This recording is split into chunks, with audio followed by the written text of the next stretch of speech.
It's Mrs. Swiss's YouTube video. Don't forget to hit that subscribe button to be updated on all my latest tutorials. All right, everybody, today we're going to be creating our portrait in Tim Burton's style. Now, who is Tim Burton? Well, Tim Burton, there he is an American artist and filmmaker who has created some wonderful art and movies. And I'm sure you've seen some of his movies like The Corpse Bride and Coraline. He does a lot with stop motion animation, and he has a real distinctive style. Let's take a look at some of his style. Oh, there goes my video playing. Yeah, I do have a quick video that I do show my classes about Tim Burton, talks about some of the stuff he's done and some of the cool artwork that we can see from him. Now, here's my question to all of you. These drawings are some of Tim Burton's concept art for some of his movies. What could you tell me about these pictures that are similar? If you look at them, what is the same about all of these characters? Anybody want to raise their hand for that? Well, I know you can't raise their hand while you're watching your video, but here, let me tell you what I see. I see large eyes. A lot of his characters have these really large eyes with these small pupils. They take up most of the face. Most of the heads on his characters are quite larger, kind of give them a little bit of a bobblehead look. And yeah, they do look a little bit creepy. Now, we'll be drawing our portraits in black and white. Of course, you'll be able to choose whether you want to add color to it as we go along with our assignment. But we'll be using our lesson on value, our shading lesson from just the other day, to create our Tim Burton characters. And yep, there we are. We're going to create a Tim Burton style portrait. And yes, we'll be decorating our folders with that. Notice how the example here on the left uses value and shading to create Tim Burton's style. All right, and we've already practiced value and shading together, so we're going to move right on into creating our Tim Burton portraits. Be back in just a couple seconds with my example and our tutorial. So here is the Google slideshow of some of the great reference that I found on the interwebs that I'm sharing with all of you and with my classes.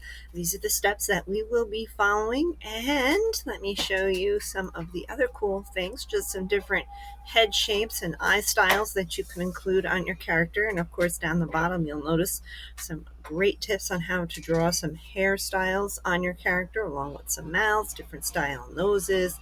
And our last sheet here is just some different touches that you can add to your portrait as we're going along. We've got different eyes, hands, mostly sticking with the head and the shoulders, but of course some different body styles if you're interested in doing a full character rather than just a portrait of yourself. Different mouth shapes and some different noses. And once again, those links will be placed right underneath our video in our description. Okay, here we are back at my art table, and all I've done in between our reference and here is I've gone around my pencil and just darkened it up so you can see it a little bit better. I tend to draw lightly until I get it right. I always tell all my students, draw light till you get it right, and then you can darken it up. It's so much easier to erase things when things are a lot lighter. Now, when we looked at a reference, we saw lots of different great ideas. And hey, you might want to look at yourself in your mirror or take a look at yourself in your cell phone to see what kind of face shape do you have. Do you have an egg-shaped face? Do you have a squarish-shaped face? Do you have maybe a pointy chin? So great things to look at and see how you look so that you know what kind of head shape you would like to use for your drawing. Now, I know for me, I kind of have more of an oval shaped face, kind of with a little bit of a pointy chin. And I'm going to draw my head shape quite large. So right here in this area, I'm not filling up the whole square of my frame, but I am going to fill up most of it with my head shape. Now, I'm using this grid to help me draw so that I can see that what I draw on one side, I can try and copy over on the other side. Okay, so that's a pretty good top of the head shape, I might pop this out a little more so it is the same. And then I'm going to come on down and give myself my little pointy chin. I'm kind of working in one square at a time, and here I go with my language arts reference. I'm comparing and contrasting what I've drawn in one square to what I've drawn in the other, and drawing a little bit light. I'm actually drawing a little darker than I normally do, just so that it comes through on the camera for you folks. I know sometimes pencil is a little bit tricky to see on our camera. Once you think you've gotten it right, you can go ahead and just darken it up a little bit. Now, our next job is to put our eyes in, and Tim Burton style has those big, giant, kind of moon-shaped eyes, and we're going to put those kind of around the middle point of our face. Now, when we draw a face, it should be the same from the middle to the chin, from the middle to the top of the forehead. That's just basic face proportions. All right, so right around the middle area, I'm going to draw those big round eyes like Tim Burton does. And already, it's really starting to get that look. Now, like I said, draw lightly until you get it right. It's so much easier to erase when your pencil is light than when it is dark. And if you're a person that struggles with making the same shape twice, I know a lot of people do, then look around your house. See what you can find to draw those circles for you. Maybe you can find a roll of tape or a paint bottle or something that is round that you can trace those eyes with. And I'm going to go ahead and put those little teeny tiny pupils right there in the middle. And hey, looking like Tim Burton style already.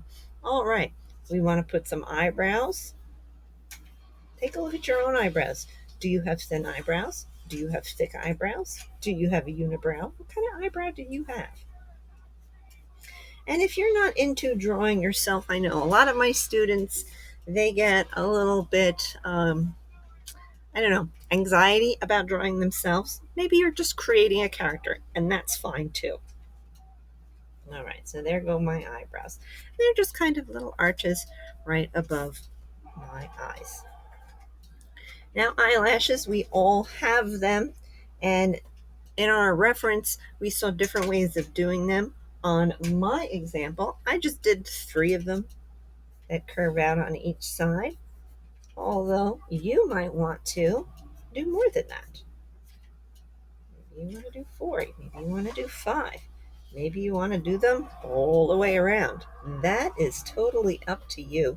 And anytime I draw eyelashes, I kind of make them like triangles, a little bit wider at the bottom, skinnier at the top. This way they look just a little more natural. I mean, we're drawing a cartoon, so it really doesn't have to look realistic. But it's always nice to add those little extra touches.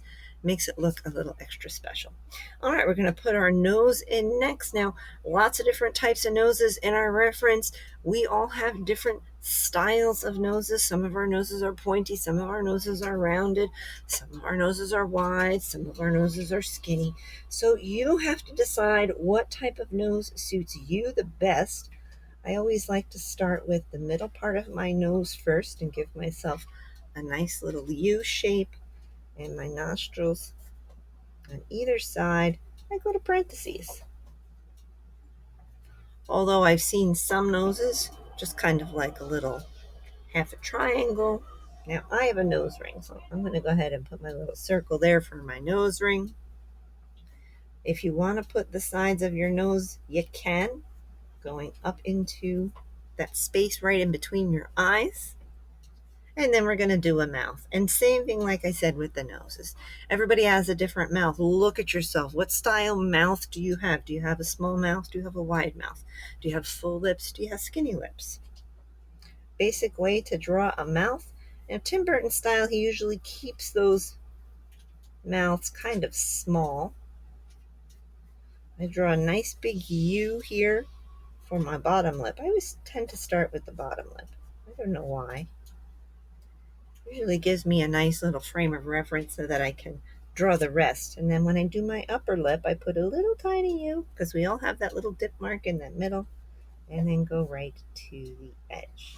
All right, so already we have a face that looks like it's in Tim Burton style, coming along just beautifully. All right, we're going to put our ears on, and like I said, with our nose and our lips, look at your ears. Do you have ears that stick out? Do you have ears that are kind of tucked in?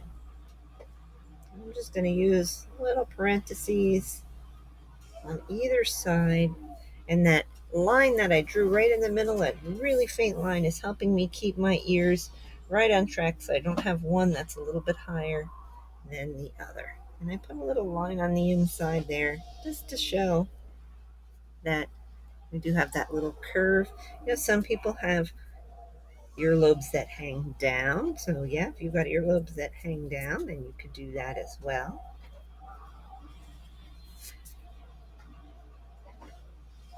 Yeah. I have earrings, so I'll be drawing my earrings on my portrait here. So if you have earrings, you might want to put those in as well.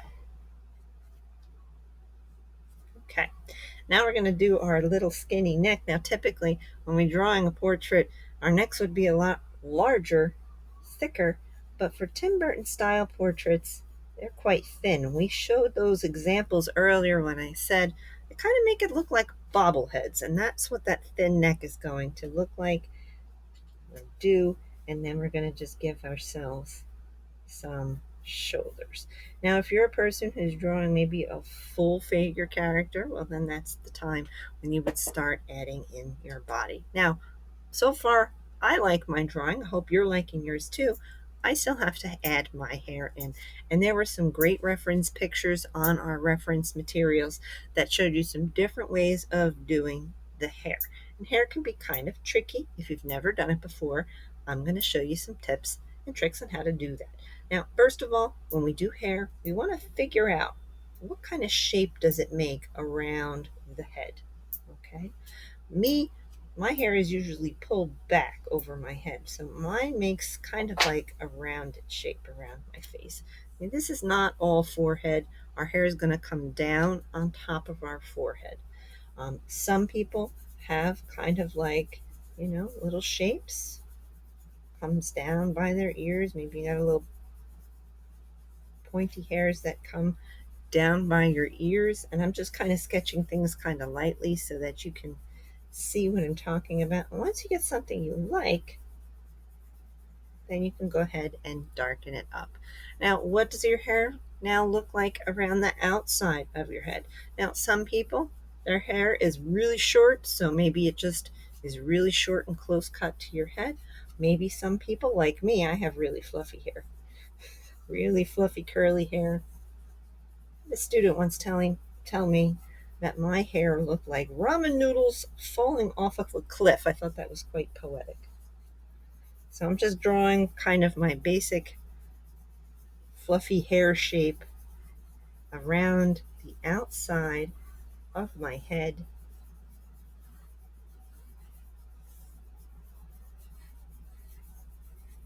And now it's time to add the texture of your hair. Alrighty. So now I'm going to, because my hair is usually pulled back, that's what I'm going to do. I'm just going to draw some lines to show that that's, yep, my hair being pulled back over the top of my head. And yep, I'm going to add some kind of squiggly lines here because I've got a lot of squiggles in my hair. Of course, you might want to add a collar to your shirt. Maybe you're wearing a t-shirt, or maybe you even got a guinea tee on today. I got a guinea tee on today, so I'm going to draw my guinea tee straps. And I always wear I call it my Lucky Lifesaver Adventuring necklace. So all these little touches that you add to your portrait are just going to make it look more and more like you and represent you. Now, Here's where we're going to use our eraser a little bit. We're going to start erasing some of our reference lines so we can get those out of the way so that we are prepared for shading. Because we're going to use our shading tool to create value on our portrait so it looks even more like it's in the style of Mr. Tim Burton. So what we're going to do is we're going to take our pencil, and if we remember from our shading tutorial, I'm going to start here in my eyes and make them look like nice round spheres. Now remember what I said with value. You got to add the pencil before you blend it, or else that blending tool will not do its job so well. And because my whites of my eyes are kind of light, I'm not shading them in very darkly. I'm just picking one side, and I'm just going to give it a nice little shadow around the edge. Okay, I'm going to do the same thing for around the whole entire face of my portrait. You know, your lips are usually a little bit darker than the color of your face, especially that upper lip because it gets a shadow from your nose. So I'm going to add that shading there. All right, maybe some shading on the neck. We always get a shadow cast from our chin onto our neck.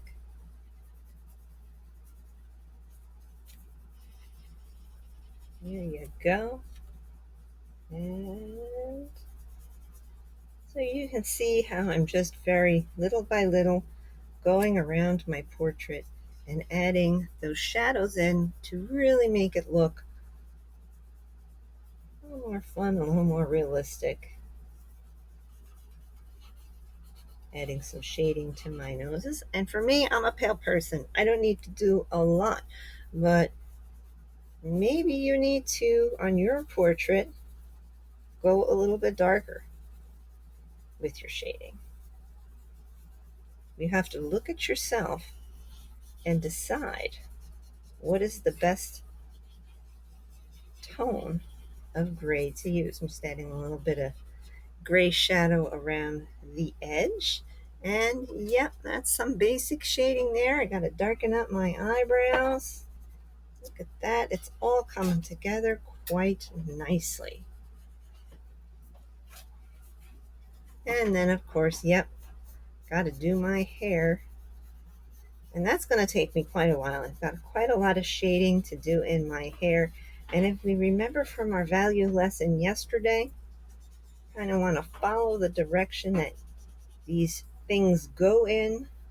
So with my hair, I'm kind of just following along those shapes of the lines that I did. Now, there's a couple things on here that I do need to add as far as drawing wise goes. And one of those things happens to be my little nameplate, which I didn't put in yet.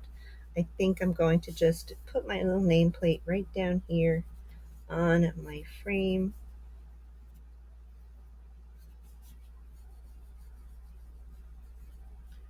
There you go, Mrs. Swiss. Alrighty. And yep, I'm going to continue shading this all up. I'll be back in a second with my finished piece from just before so that you can see exactly how this turns out. All right, here we are. Here is my finished example from the beginning of the video.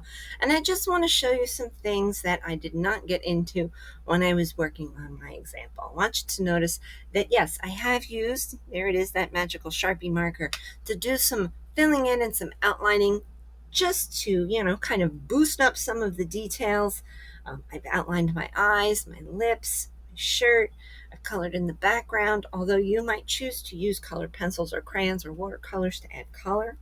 I've even added some shading onto my frame, and you can see how I really darkened up where my hair is at and added a whole lot more lines just to give me that really cool hair texture. I've even erased some of the shading around the top of my head here just to make it look like it's a highlight, and yep, I've even added shading onto my little nameplate. So Thank you so much for watching. This is how you would draw your portrait in a Tim Burton style. I hope you enjoyed today's video and it was super helpful for you. I know I enjoyed it. Have a great and wonderful rest of your day. Thanks for watching Mrs. Swiss's YouTube video. Please make sure you like, share, or subscribe to each of my videos so you can keep updated on any of my new tutorials that I put out. Once again, have a great and wonderful day. Adios, auf Wiedersehen, sayonara, and arrivederci.